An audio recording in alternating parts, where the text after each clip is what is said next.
it out for yourself, my lad. You've all that the greatest of men have had. 2 arms, 2 hands, 2 legs, 2 eyes, and a brain to use if you would be wise. With this equipment they all began. So start for the top and say, I can. Look them over, the wise and great. They take their food from the common plate. And similar knives and forks they use, with similar laces to tie their shoes. The world considers them brave and smart, but you've all they had when they made their start. You can triumph and come to skill. You can be great if you only will. You're well equipped for what fight you choose. You've legs and arms and a brain to use. And the man who has risen great deeds to do began his life with no more than you. You are the handicap you must face. You are the one who must choose your place. You must say where you want to go, how much you will study the truth to know. God has equipped you for life, but he lets you to decide what you want to be. Courage must come from the soul within. The man must furnish the will to win. So figure it out for yourself, my lad. You are born with all that the great have had. With your equipment, they all began. Get hold of yourself and say, I can. I am not sure that I am worthy of this splendid citation, but I wish to say also that I thank you from the depths of my heart. George planned to obtain a doctorate at Iowa State, and the school wanted very much to keep him on its faculty in what could have been a contented life of academic distinction. Then, in 1896, a letter arrived that would change everything. I cannot offer you money, position, or fame, it said. The first 2 you have. The last, from the place you now occupy, you will no doubt achieve.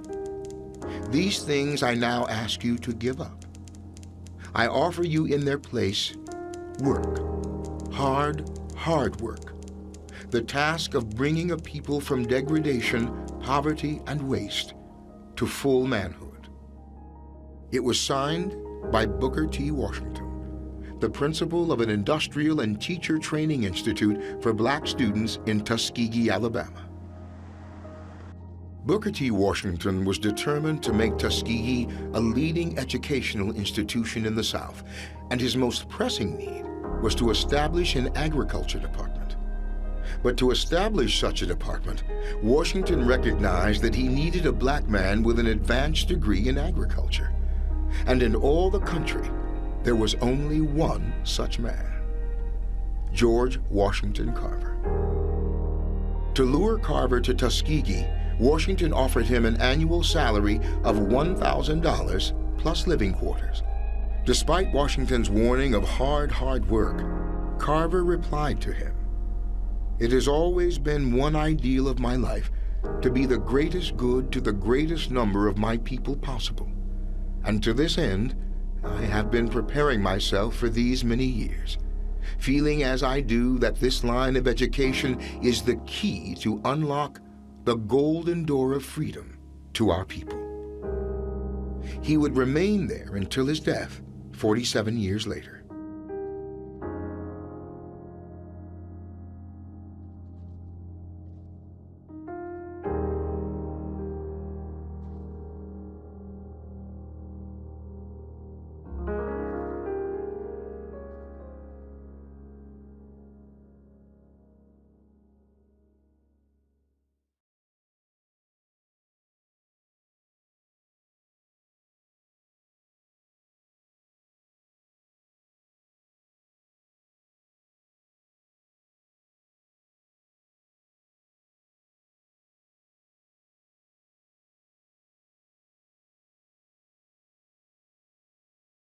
And I want to highlight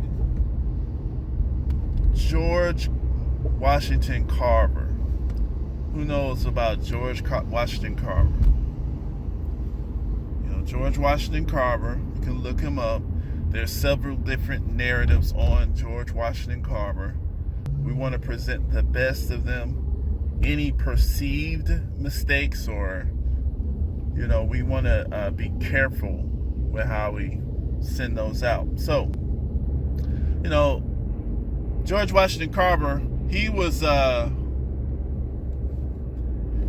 born about 1864, around that time. So as we know, this was during the Civil War. Black people were,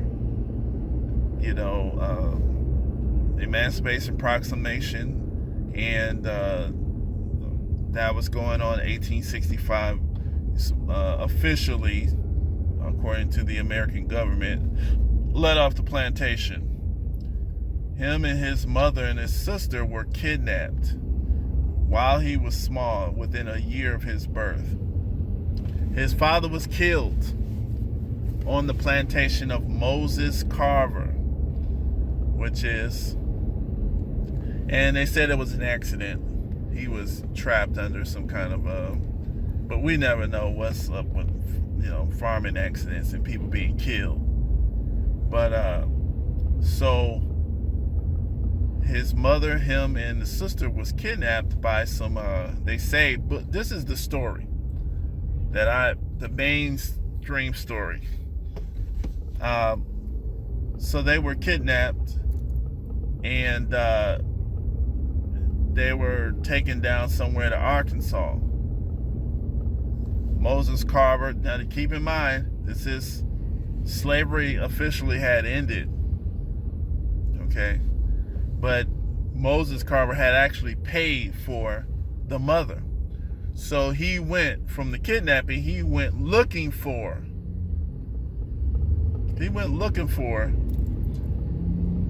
these people, so-called, he paid for. He didn't find the mother or the daughter, but he got George. He got George and his brother. So George and his brother, they were gotten. To me, the stories say that they were saved from the kidnappers, but those stories seem very suspicious to me, because this is around the time of the Civil War, and blacks were leaving this plantation situations. They were getting out of there, and they were going to freedom. So he was re-got and raised under the plantation of Moses Carver, right? So he was very inventive. According to Dick Gregory and the George Washington Carver Conservation Association, Michael Montague,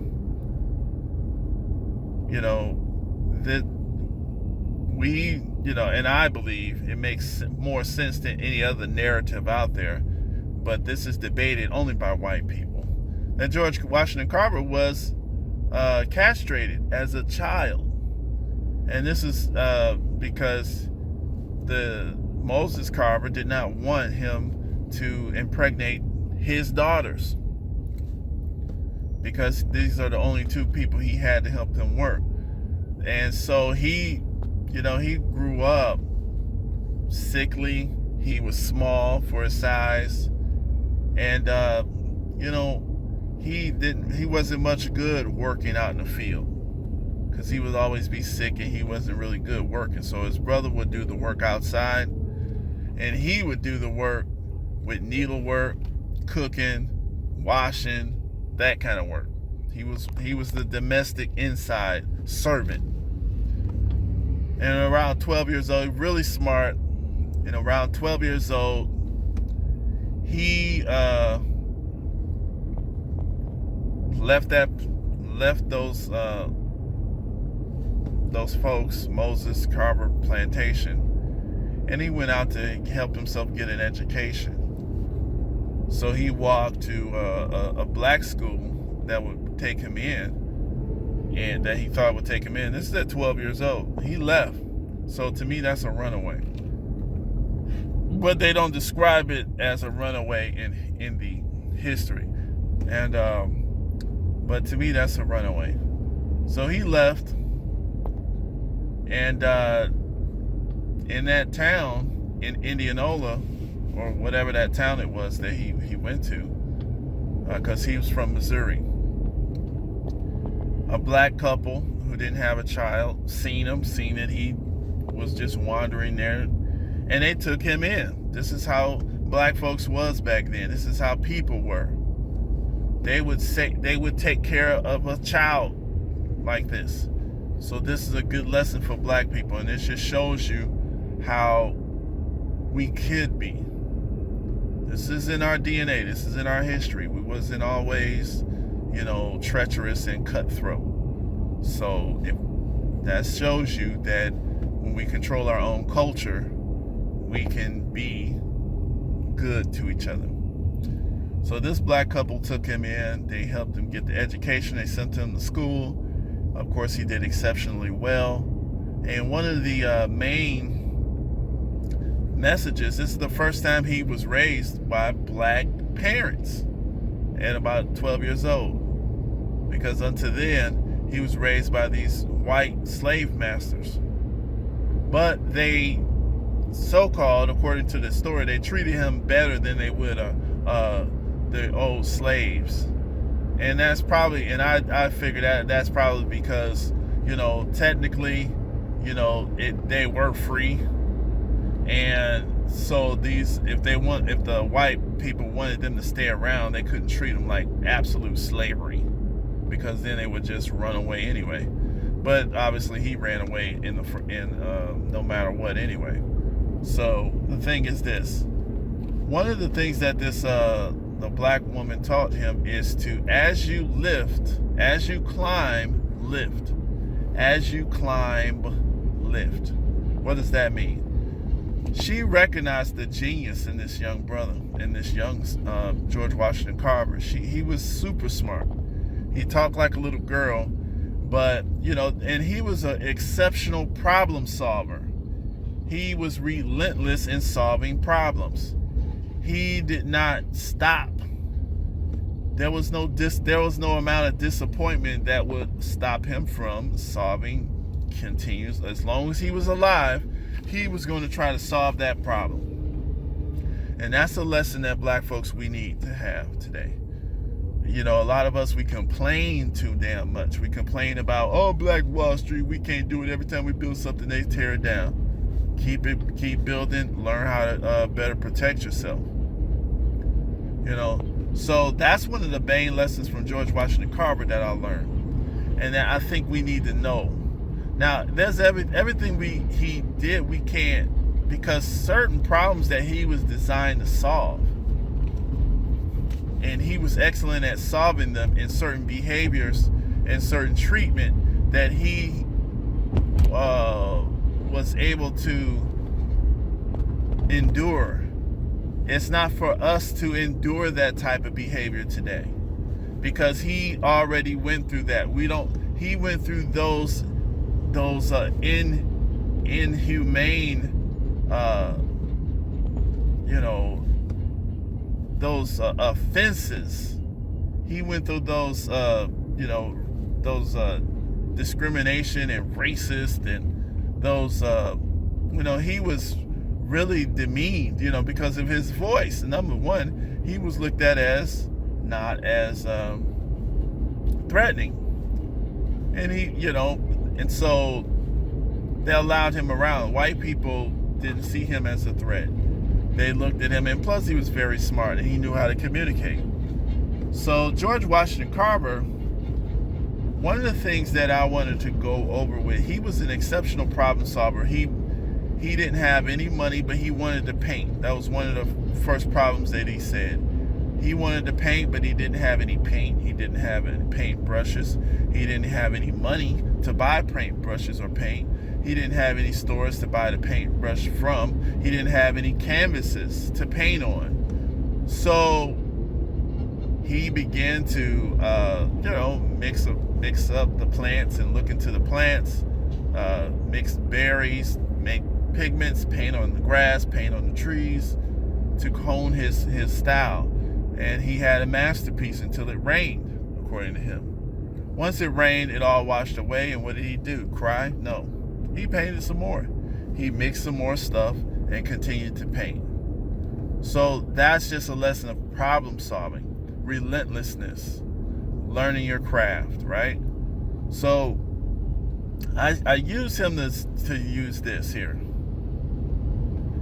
Our perception, like all the things that we endure, the problems that our people and us as individuals suffer through, solving your personal problems is first. You take care of the individual first, yourself. That allows you and affords you the ability to take care of others. Because you have to take care of yourself and your immediate family and friends, and then your immediate people. That's what you need to understand. So who is us? Who is us? People that say who is us, first of all, you need to understand how you came to exist. That's one fundamental question on who is us. How did you come to exist?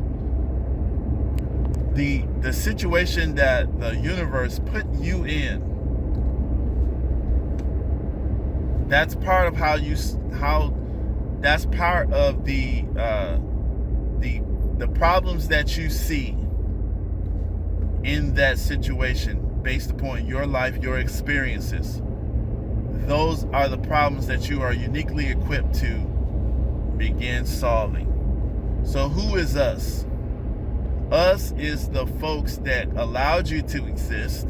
So it's not only lineage, meaning your DNA material, and it doesn't matter whether that's, Caucasian, that's, black, and, Asian, whatever mix that is that you feel that you need to claim.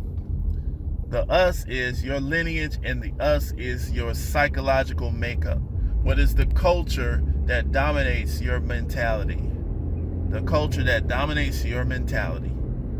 Those are the problems that you're equipped to solve. And those are the problems. First, you got to solve your personal problems, meaning you should be at peace with yourself. You should love yourself. You should love what created you. And you should settle any inconsistencies, the family issues that you have. Settle those within your own being. Learn your history. To love yourself, you have to know your history. You have to know the causes of the issues that you find important or that cause you the most stress. You have to know the history of your family, yourself. You have to know the conditions that you went through. That will help you develop some self-love, and that will help you develop love of your kind. You have to love yourself. You have to love your kind. That helps you build your esteem. That helps you build your racial esteem.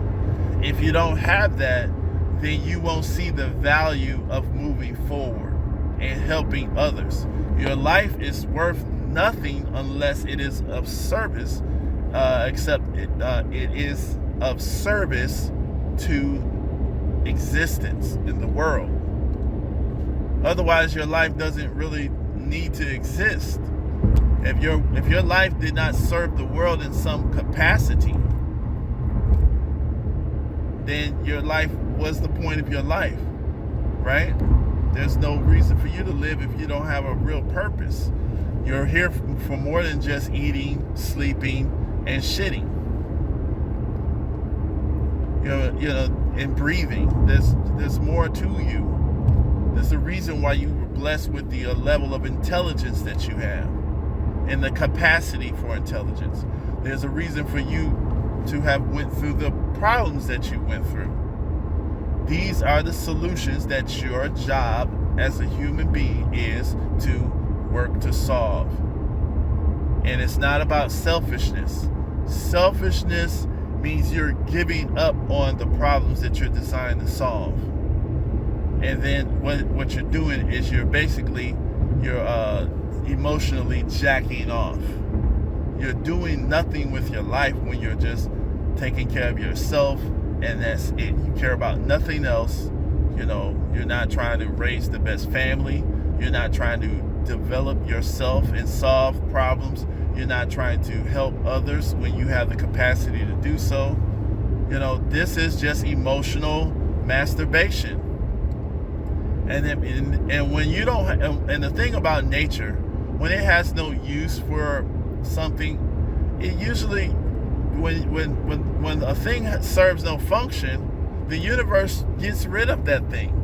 So usually these selfish people, they abuse themselves physically with poisons and toxins and overabundance of things, and they end up killing themselves early. Not all the time, but a lot of times they do. And these people can at least serve as lessons to others. You see what I'm saying? So the thing is, this is another issue that I want to tackle a little bit. The way we perceive a thing, the way you choose, the things that you choose to believe, if you don't understand this number one issue, all of us have have accepted some level of deception. If you think that everybody believes they're right, whatever mindset you have internalized, you believe that it is correct. Otherwise, you would not use that mindset. But you should understand factually that some of your ideologies are not as precise as you think they are. So you should always be searching for wisdom and be ready to adjust your mindset. Ain't nobody perfect. I'm not perfect. Everybody's got problems. I don't care how much money you have and how broke you are. Everybody has a level of problems that they have to deal with. And the mindset of I'm better than this person, that is sometimes that can be blinding. So we got to understand that. So the way you perceive and what you believe is going to dictate the way that you and the decisions that you make for the future. You see what I'm saying? If you believe that you're safe doing a certain behavior, you're going to behave like you're safe. It doesn't matter how much danger is around. But if you understand danger, then you're going to prepare for danger, or you're going to prepare for things that you believe.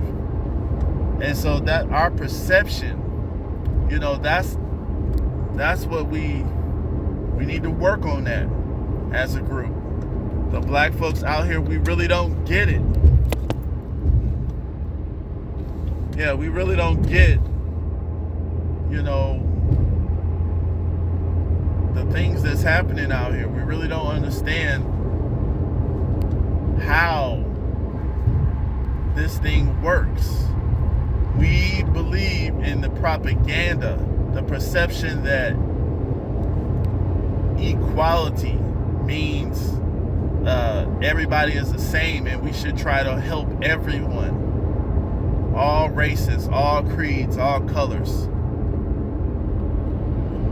This kind of mindset, it feels true. It feels like the right thing to do, but it's not the right thing to do.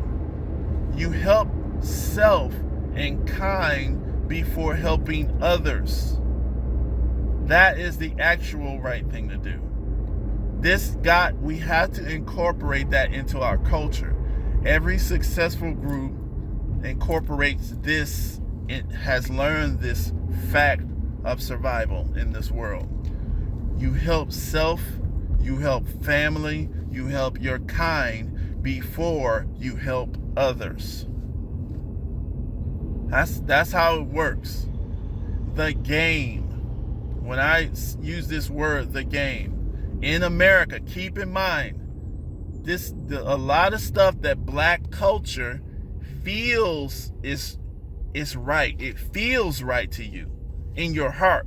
Stuff that your parents trained you to do. It's not that they were lying to you. It's just they were trained wrong. We were trained enslaved, and each generation removes another layer of that slavery mentality. Each generation because that mentality, it was really hard baked into us, and it takes a lot, especially when you have another group who is vested in keeping you confused. You cannot, if you look at what others do, not what you're being taught to do. See, your perception management is, right now, as Black Americans, our perceptions are being taught to us by the education that isn't too much influenced by our enemies, and even our spiritual stuff that's influenced by our enemies, because they have the 501(c) up in our churches, and they teach us to love everybody more than we love ourselves. Love our enemies. That kind of mindset, that is wrong. Loving your enemy it feels right, but it's not right. You cannot love your enemy and love yourself properly. Love means to nurture, means to grow, means to assist, means to develop and to grow to its fullest capacity. You cannot love your enemy at the same time loving yourself. That would be, stupid for the sheep to sacrifice its own lives to love the lions. It wants to run away from the wolf. You see?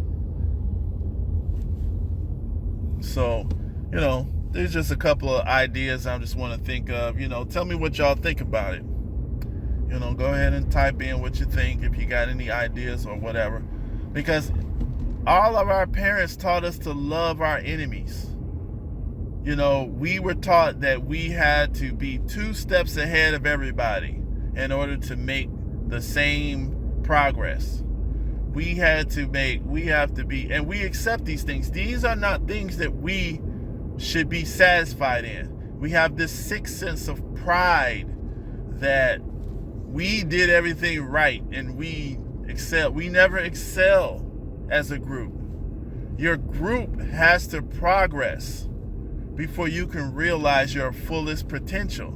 The individual cannot realize their fullest potential if the group doesn't make progress. When your group is strong, your individuals within that group have a greater amount of freedom of expression, freedom of development, and freedom to exercise their will, okay, and their creativity.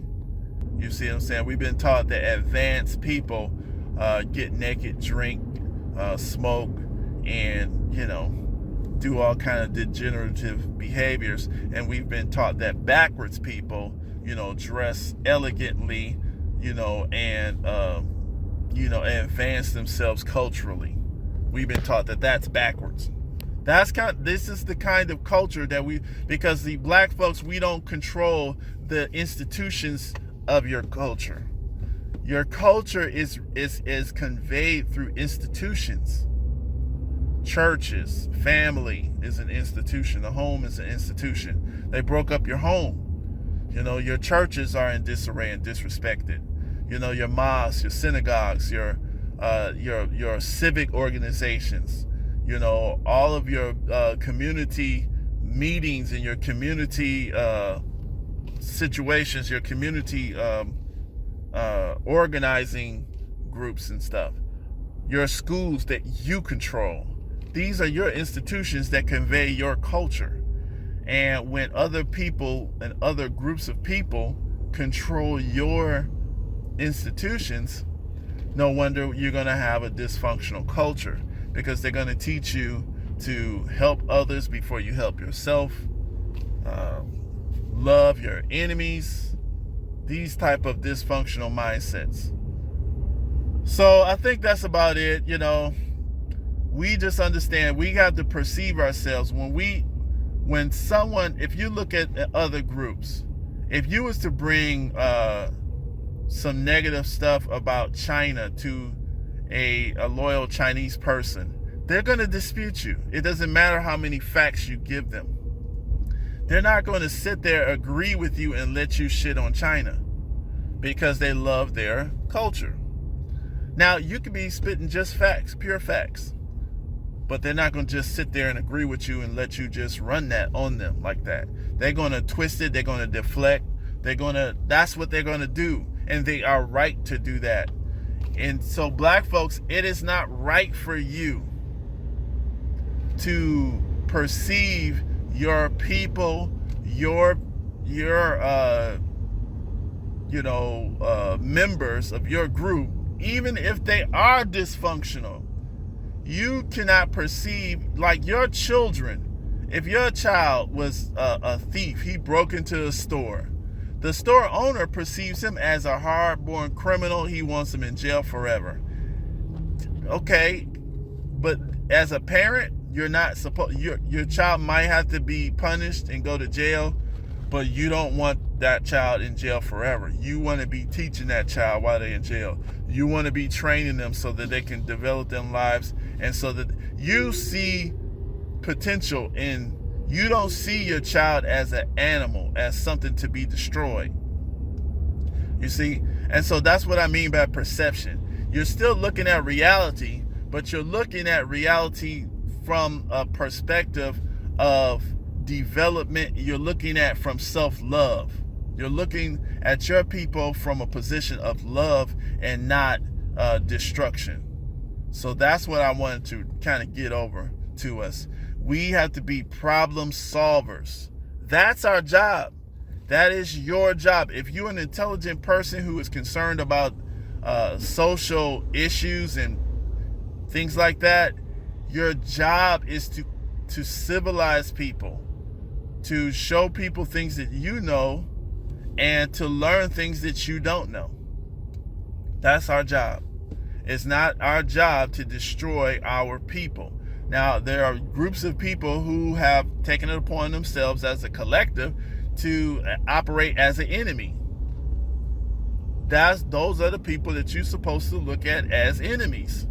And you have to treat them as enemies until they change their behavior. That's how the game works. And it's not about hatred. It's about management of perceptions, and it's about winning. We need black people to win. And for black people to win, we can't be subjected to, I don't care if that black person is a criminal.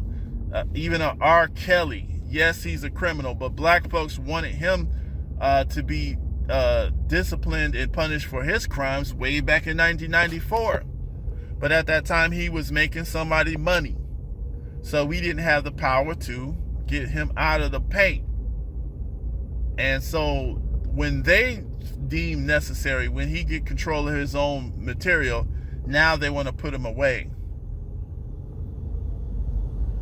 And even as a criminal, as he's being punished, black folks, I'm sorry, unless you giving somebody the death penalty, you have to look at options on how to reform people. That's the only way forward, because too many of our people are too jacked up.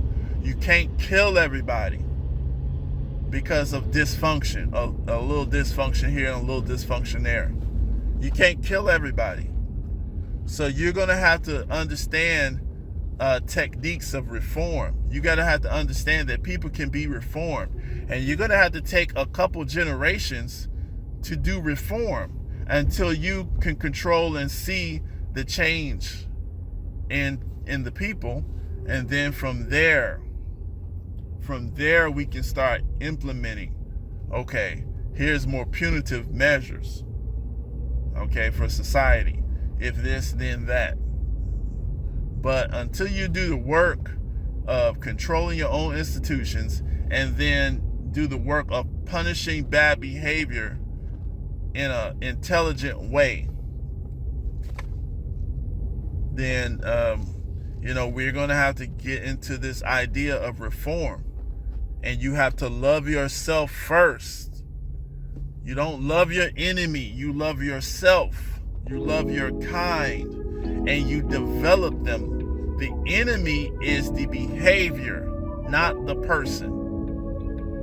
So that's how we look at it. Peace. For some time now, I have have been trying to get the idea over that black people must take charge of their lives and those of their children. We can't leave this to other people to do because they're not going to do it. And we cannot sit around wringing our hands and shaking our heads and talking. It's getting late, brothers and sisters, especially for our children. Now, when it gets to the point that the way we live is destructive and leads to our extermination, then we have to think about what has happened to our culture. And we need to take a long, serious look at our condition now. If culture is the sum total of artifacts which any group accumulates in its struggle for survival and autonomy, then it's dynamic because it's a struggle. It's not static. It doesn't stand still and never change. It changes with the condition, okay? Because as you try to survive and to be self-autonomous and the conditions change that keep you from doing that, you change in order to combat those conditions. Am I making sense to you? Okay. Now, what is survival? I mean, you know, what survival means that the group has to do at least three things. One, the group has to see that each individual member keeps himself or herself in good enough mental, moral, spiritual, and physical health long enough to reproduce that self and then take care of whatever you reproduce. That's the least. If you don't do that, the group dies. It's gone. Okay. So that's what survival means.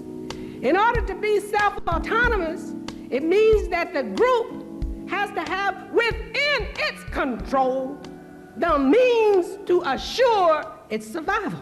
Yeah. All right. You can't depend on nobody else to do that. All right. That's not going to happen. That's not the way the world works.